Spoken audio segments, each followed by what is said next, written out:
Hello everyone. So today I want to talk about what spiritual tendencies repeat in human history. Now, a lot of these are my own theories, so take that for what it's worth, take it at face value. These are just my opinions. But these are the spiritual tendencies that, and it's pretty vague in every area that I've listed here, but that repeat in human history, not just as far as what we know based on historical record, but as far as the influences that we see even after what is, or before, rather, what is recorded. Now, the first one I'll start out with is institutional religion at its worst. That's the bottom of the cycle that we see.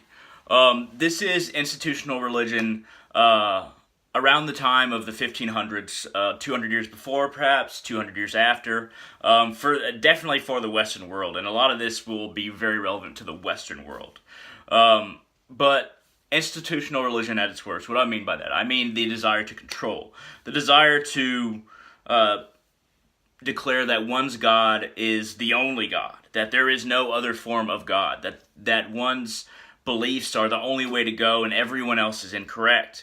That did not exist before institutional religion at its worst, as far as recorded history goes, because the idea of having multiple gods was okay to civilizations outside of any given civilization. Everybody said, okay, those are their gods.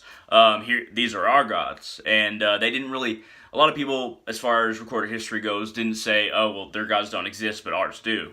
That's a very, very prejudiced concept, a diluted concept that raises a lot of chaos between civilizations. Now, technological advances are kind of another factor that I'm not going to get into in this video, but that is a factor as well. Another terrible thing about institutional religion is that people can use a book or any given supposed statement by God as a way to control people. They can basically take the parts that they want, and then they can use those parts to control everybody else and say, okay, you're not following my interpretation of the Bible, for instance, so obviously you're on Satan's side, and my interpretation of the Bible is obviously correct, so I'm going to torture and kill you. The same is true for other institutionalized religions, like Islam, but Islam took a little bit longer to get as extreme as Christianity did, but Christianity was ahead. And Judaism just didn't spread as much as Islam and Christianity. And once again, this is very much pertaining to the Western world. Another way that religion is basically used to control is that political figures who pay religious figures certain amounts of money can basically get those religious figures out of the heads of these religions to say anything that they want, and then everybody else has to basically accept it and follow that and obey the orders. Otherwise, you're deemed ungodly, unholy, somebody who's on the side of Satan or any other nemesis you want to talk about. This happens in other Eastern religions as well.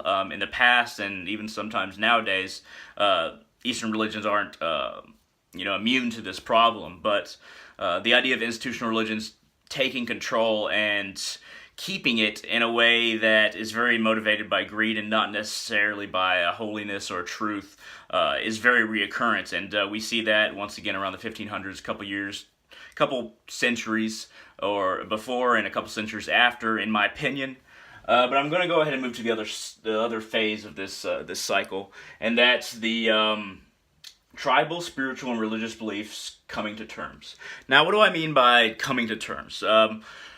Religions and spiritual traditions inevitably start to see similarities between themselves once people advance far enough, and once they get tired of war, once they get to a point where there is an open conversation. Because when institutional religion at its worst happens at the bottom of the cycle, there isn't a dialogue. But once you have dialogue with other traditions and other religions for long periods of time, then it's inevitable that spiritual traditions and religions come to see the similarities between one another and say, okay, you're human just like me, you just believe a little bit different.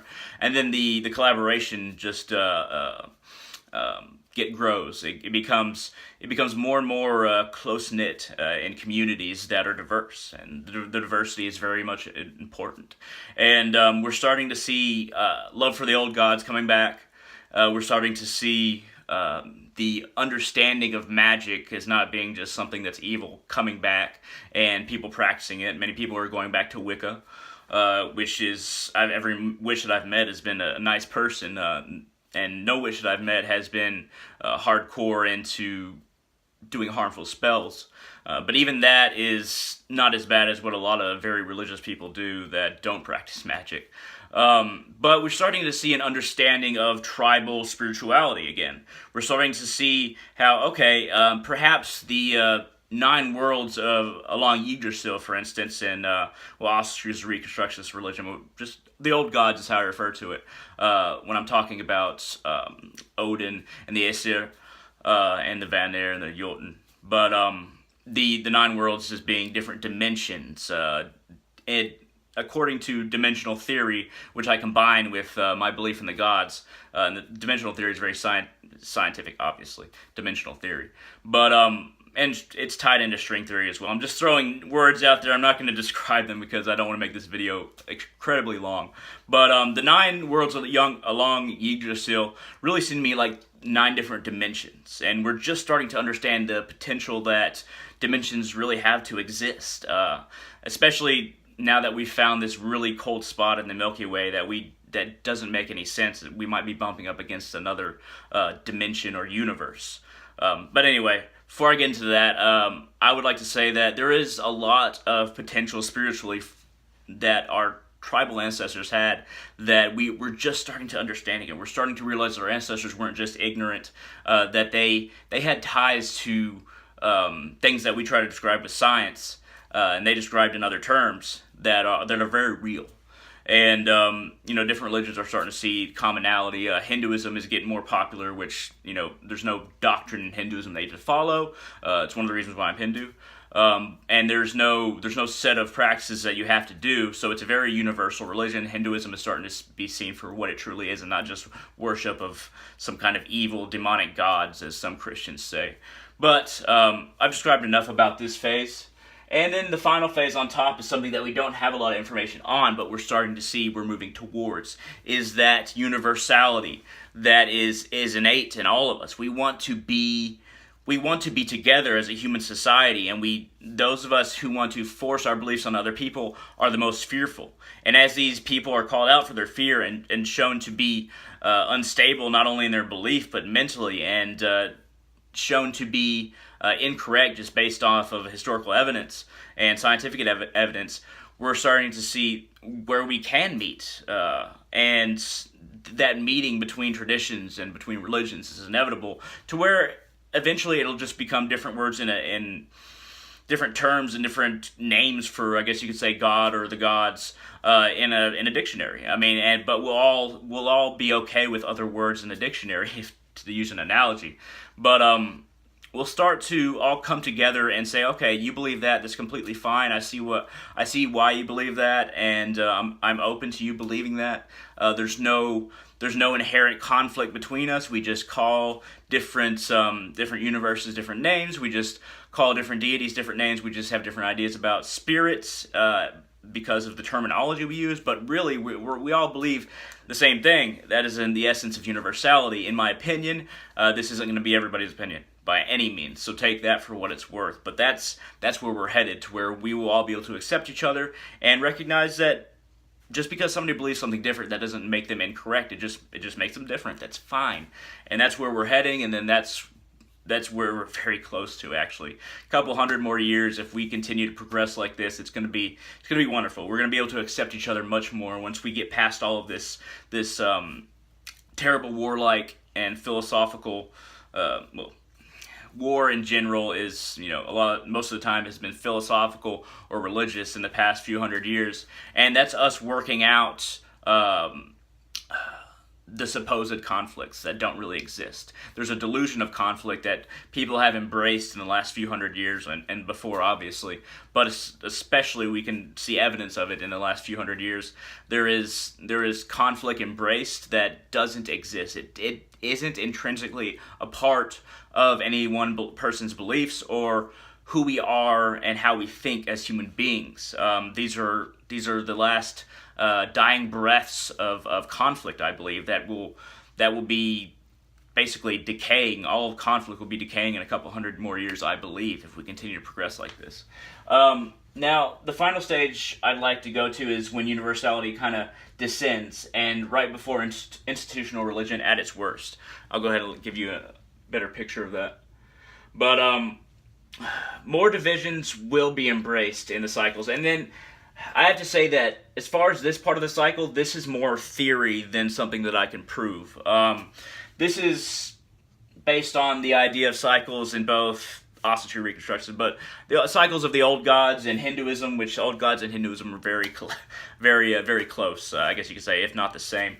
But in Hinduism, there is a belief in the cycles, and it seems to me that there is always that potential for universality to fall, to descend into divisions embraced, and more divisions will be embraced than similarities realized. And I think that's always a potential, and I think that if we don't maintain this progress up, it's more like a spiral than a circle of cycles, then the divisions embraced will be embraced, and then we'll go back into institutional religion at its worst, looking for conflict, seeing the differences, not wanting to really try and understand oneself or God necessarily, but just trying to fanatically follow your religion. That's institutional religion at its worst.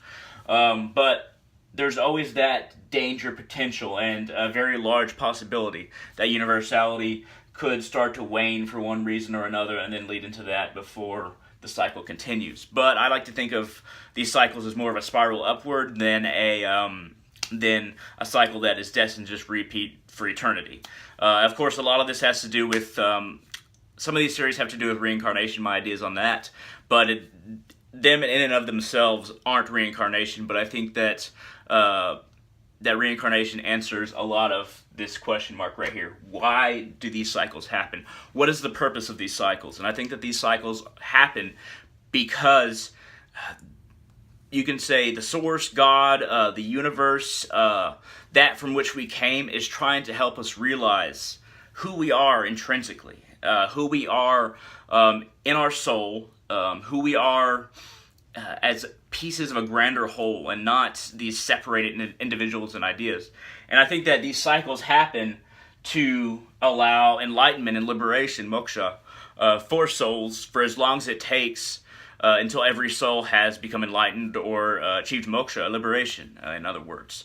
I think that reincarnation is another tool. These cycles in time and space happen in consciousness, and souls are eternal, and they're constantly learning back to where they came from, home, the source, that from which everything came and from which nothing can be divided from forever. And then that's what the point of these cycles are. This cycle is to progress until every single one of us returns back to that same whole that we were always destined to be a part of and were at one time. But anyway, this has been a video on some of my theories about what spiritual tendencies repeat, and a little bit influenced by Hinduism and dimensional theory and cycles of consciousness and what our purpose is. There are influences within ourselves that I believe have to do with karma and reincarnation, but I get into that in another video. But I think this is very reincarnation oriented as well. Feel free to shoot me any ideas that you might have in the comment section below. If you liked the video, shoot one down there. If you didn't, shoot one down there, and hit that thumbs up down there if you like this video, if it made you think at all, even if you disagree with me, hit that thumbs up down there. Thank you very much for watching, and I hope y'all have a great day.